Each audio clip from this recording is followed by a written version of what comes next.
अब मुझसे अपना बचाव करना चाहते हो तो मेरे प्रश्न का उत्तर दो। क्या कर रहे थे तुम सभी देवता कैलाश पर? बताओ, अन्यथा। ये दुष्ट क्यों जानना चाहता है कि कैलाश में क्या हुआ था? ये मेरे साथ कुछ भी कर ले, किंतु मैं इसे कुछ भी नहीं बताऊंगा। बताओगे? मैं जो पूछूंगा तुम उसका उत्तर अवश्य दोगे इंद्र, क्योंकि मैं तुम्हारे मन को अपने वश में कर विवश कर दूंगा तुम्हें। देखो मेरे नेत्रों में देवराज, अब शीघ्र ही बोलना प्रारंभ करोगे तुम। वो बालक माता पार्वती और भोलेनाथ का पुत्र है।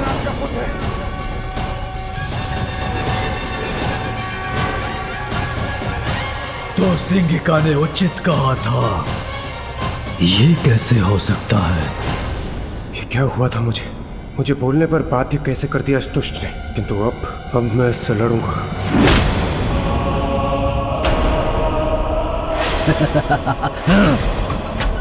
प्रतीत हो रहा है और प्रताड़ित और अपमानित होना है तुम्हें इंद्रदेव। तुम्हें निराश नहीं करूंगा।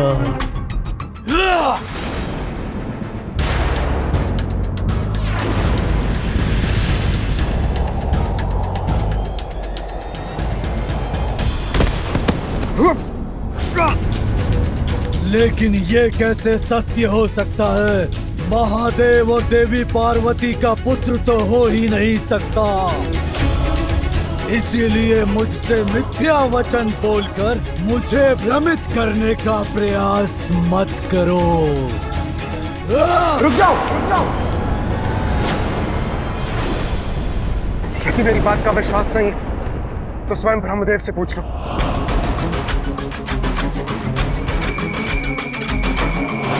ब्रह्मदेव,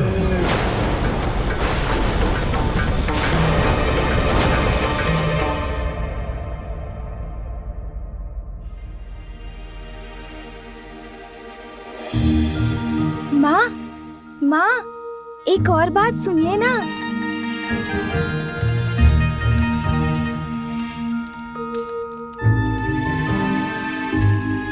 और माँ, एक और बात, पिताश्री का तीसरा नेत्र। हम सभी के पास तो 2 ही नेत्र हैं। पिताश्री के पास एक तीसरा नेत्र भी है, जानती हैं आप?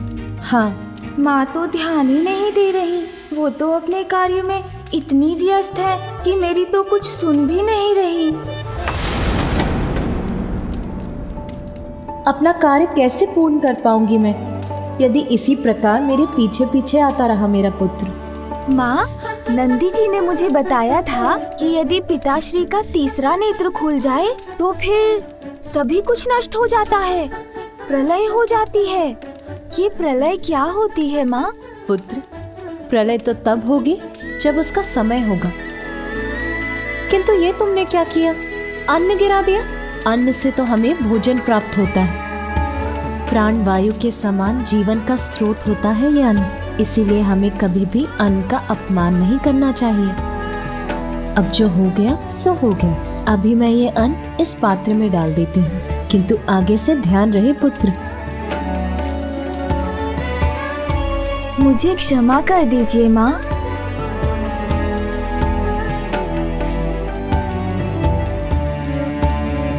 माँ, मैं और एक बात तो बताना भूल ही गया। मैंने आपको पिताश्री के जो तीसरे नेत्र के बारे में बताया, वो तो कितना अद्भुत है ना माँ? हाँ पुत्र, तुम्हारे पिताश्री सच में अद्भुत ही हैं। माँ पुनः चली गई। मुझे तो उन्हें और भी बहुत सारी बातें बतानी है। माँ, एक और बात सुनिए ना माँ। माँ, पिताश्री के पास तो डमरू और त्रिशूल भी है, ज्ञात है आपको? यदि ये इसी प्रकार मेरे इर्द गिर्द रहा तो मेरा कार्य कैसे पूर्ण होगा?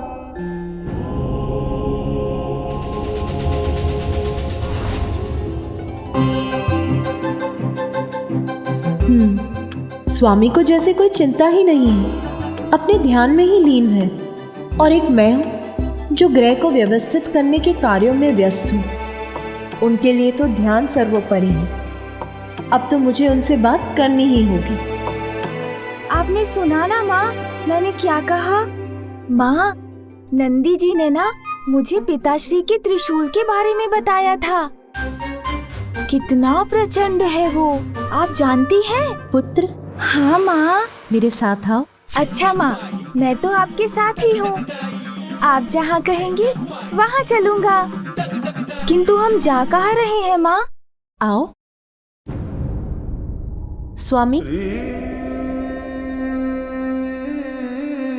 क्या आपको ज्ञात है आज संपूर्ण दिवस यहाँ क्या कुछ हुआ है? नहीं ज्ञात है? कोई बात नहीं, मैं बताती हूँ। जब आप यहाँ ध्यान में मग्न थे, तब मैंने नंदी, श्रृंगी और अन्य गणों को हमारे पुत्र के लिए फल, दूध और मधु लाने के लिए भेजा। उसके बाद मैंने अपने पुत्र के कक्ष की व्यवस्था की। फिर मैंने गृह के अनावश्यक कार्य किए। मैंने तो ये सब किया। अब आप बताइए, आपने संपूर्ण दिवस क्या क्या किया? नहीं, इतना विचार करने की आवश्यकता नहीं है, क्योंकि आपने तो ध्यान करने के सिवाय और कुछ भी नहीं किया। जानना चाहते हैं मुझे ये सब कैसे ज्ञात है? बताती हूँ। जब मैं एक एक कर सभी कार्य निपटा रही थी और साथ ही हमारे पुत्र का ध्यान भी रख रही थी, मेरी दृष्टि जब भी बाहर गई, आप यहीं थे, ध्यान में लिए। जानती हूँ, ध्यान तो आपके लिए बहुत महत्वपूर्ण है। जगत कल्याण का उत्तरदायित्व जो है आप पर। किंतु स्वामी, हमारे गृह में अब एक बालक का, आपके पुत्र का आगमन हुआ है। यदि मेरे ऊपर आपका और उसके साथ अन्य कार्यों का भार भी पड़ गया, तो मुझे कठिनाई नहीं होगी क्या? फिर मुझे अपने पुत्र की छठी नामकरण आदि संस्कारों का, उसके जन्म के उत्सव का भी तो विचार करना है।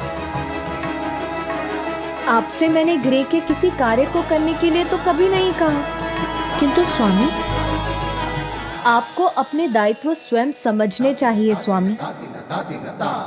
आपके पुत्र के प्रति आपका भी दायित्व है, ये तो समझते हैं ना आप?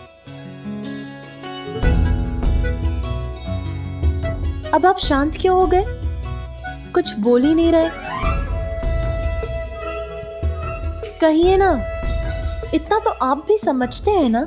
मैं तुम्हारी बात समाप्त होने की प्रतीक्षा कर रहा था प्रिय। मैं समझता हूं, अपने समस्त दायित्व भली भांति समझता हूं। कहो, मैं कैसे सहायता कर सकता हूं? आपको ज्ञात है, आज संपूर्ण दिवस आपका पुत्र मेरे पीछे पीछे घूमकर मुझे ये बताता रहा कि उसके पिता किस किस प्रकार से अद्भुत हैं। तो अब मेरा एक सुझाव है, मैं अपने शेष कार्य समाप्त करके आती हूँ और आप अपने ध्यान के स्थान पर अपने पुत्र के साथ कुछ समय बिताइए, उससे बातें कीजिए। वो आपके बारे में जानने के लिए उत्सुक है, उसकी जिज्ञासा शांत कीजिए स्वामी। अवश्य पार्वती। पुत्र, अब तुम कुछ समय अपने पिताश्री के साथ बैठो, उनसे बातें करो, उचित है ना?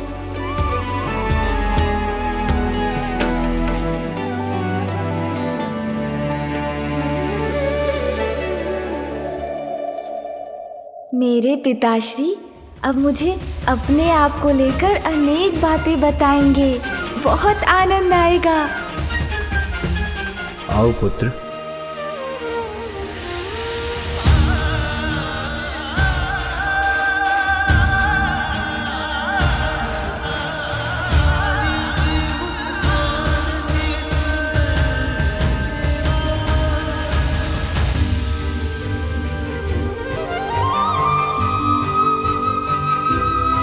पिताश्री, आप निद्रा मग्न हो गए क्या?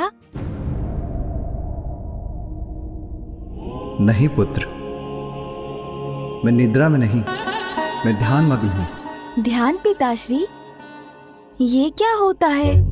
ये तो मुझे नहीं ज्ञात। आप करते हैं तो कुछ अद्भुत ही होगा। बताइए ना पिताश्री। पुत्र, ध्यान से हमारा अंतर्मन शुद्ध होता है।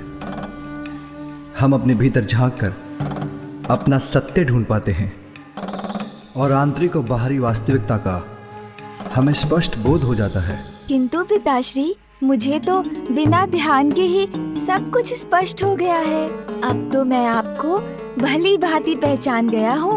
आपके विषय में सब कुछ ज्ञात हो गया है मुझे। जो कुछ भी नंदी जी ने मुझे बताया था, अब वो सब कुछ स्पष्ट हो गया है मुझे। मैं आपको बताऊं पिताश्री?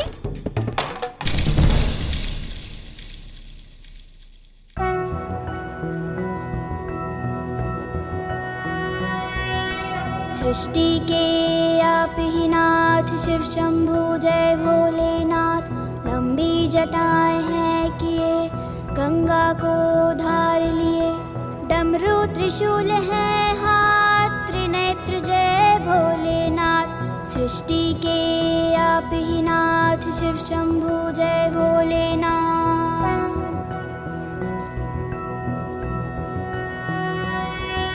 तन पे भस्म है मले, नाग धरा है गले। रुद्राक्ष है क्षण है साथ, बम बोल बम भोलेनाथ। सृष्टि के आप ही नाथ, शिव शंभु जय भोलेनाथ।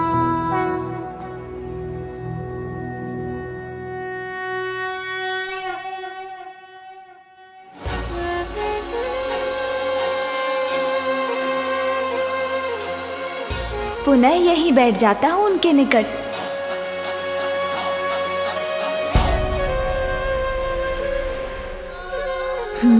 पिताश्री के नेत्र तो पुनः बंद हो गए।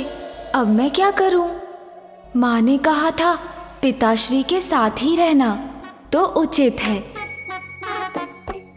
अरे ये क्या है? जो भी है बहुत सुंदर है। पकड़ लेता हूँ। अरे पकड़ में नहीं आ रहा।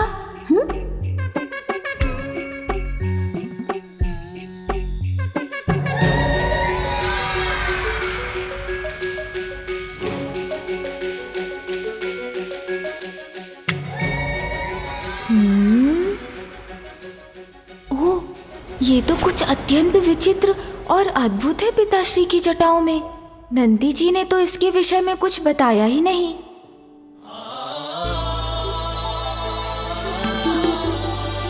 अतुलनीय सौंदर्य है मेरा, मुझसे भी अधिक सुंदर कोई कहाँ हो सकता है भला।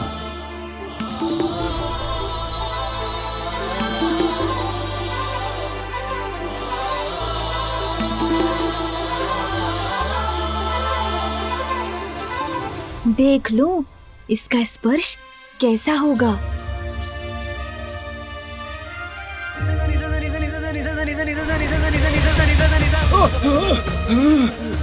क्या हुआ स्वामी?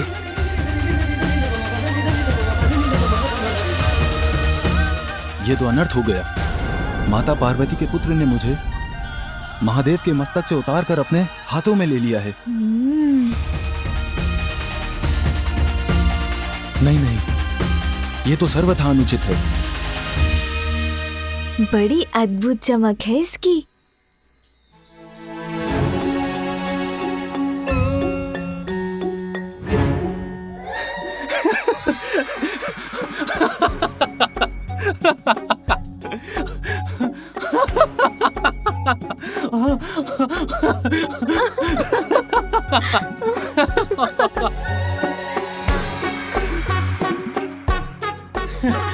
मत करो मत करो मत करो मत।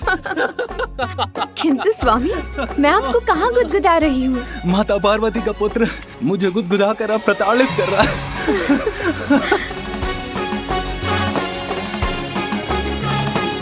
स्वामी, अब आप ठीक तो है? हाँ, अभी तो कुछ अच्छा अनुभव कर रहा हूँ। अपने इस दिव्यास्त्र से मैं सभी बुरे असुरों को नष्ट कर दूंगा।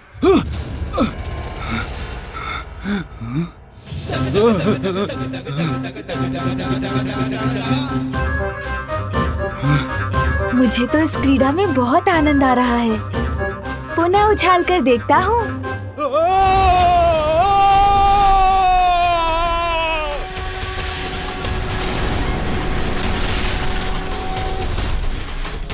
प्रकाश कहां से उत्पन्न हो रहा है?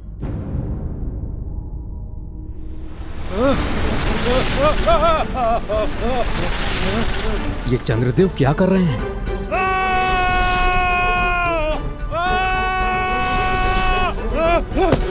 रोहिणी, बचाओ मुझे, कुछ कीजिए, सहायता कीजिए मेरी। स्वामी, आपने शनिदेव को देवी पार्वती के पुत्र को देखने के लिए प्रेरित किया था ना? ये उसी का परिणाम है। अब ये तो आपको भुगतना ही होगा। देवी पार्वती का पुत्र चंद्रमा के साथ पीड़ा कर रहा है। कहीं इसके परिणाम स्वरूप उन्हें उस पर कोई संकट ना आ जाए। आपकी चिंता दूर करने के लिए मैं अपनी वीणा से कोई राग वादन करती हूँ।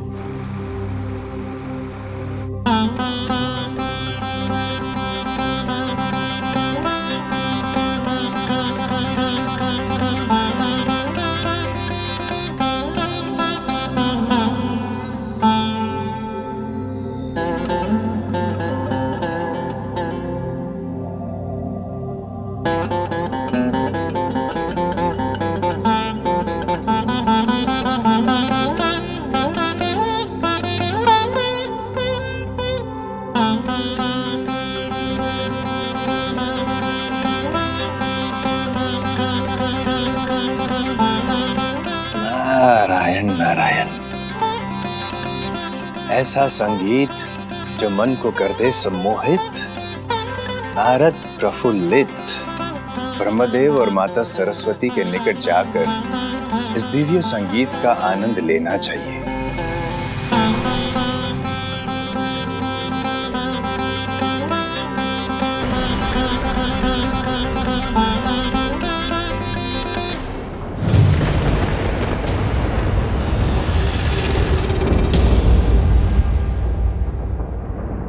क्या हुआ देवी?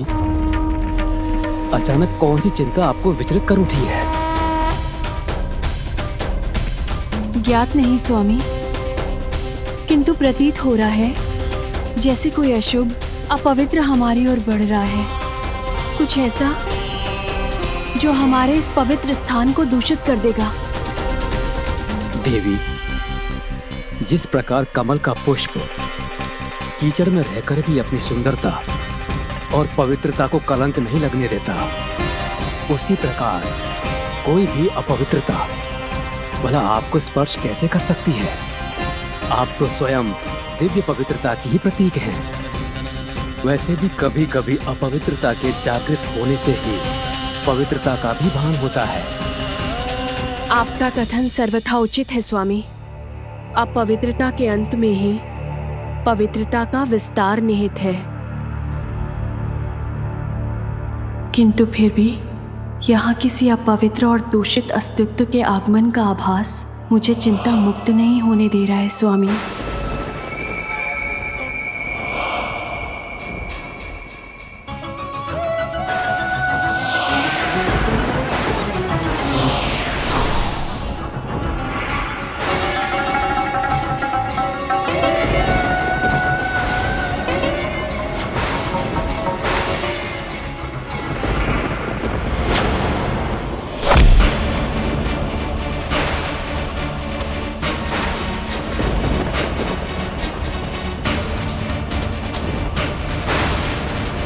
नारायण नारायण। ब्रह्मलोक में ये कौन असुरी आकृति स्थित है?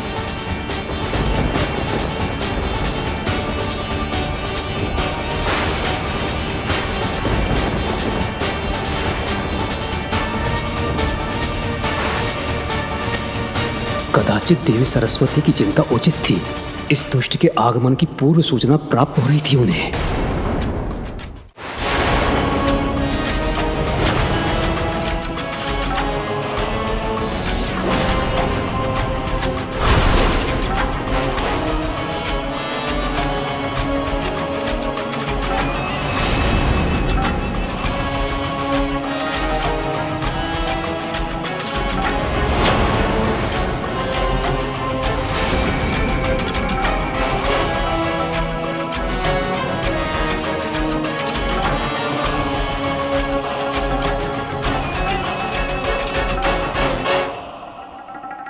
मैं पाताल क्या चला गया, आप तो मुझे भूल ही गए ब्रह्मदेव।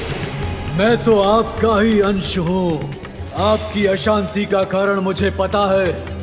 मेरे आगमन से ही आप इतने अशांत हैं। मैं कदापि यहाँ पर आने का कष्ट नहीं करता यदि मैं इंद्रलोक नहीं जाता और मुझे वहाँ पे ये ज्ञात ना होता कि कैलाश में महादेव और देवी पार्वती के पुत्र ने जन्म लिया है।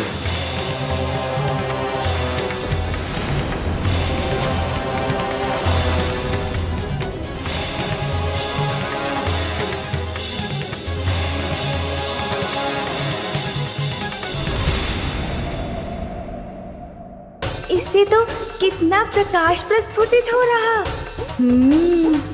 एक बार इसे ढक कर देखता हूँ।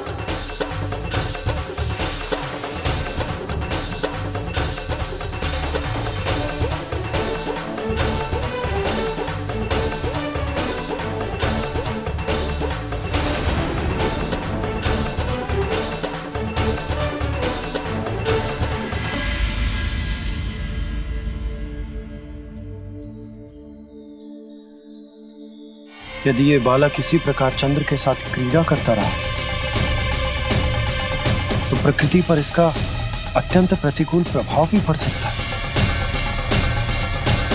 क्या महादेव को यह ज्ञात भी है कि उनका पुत्र किसके साथ और कैसी क्रीड़ा कर रहा है?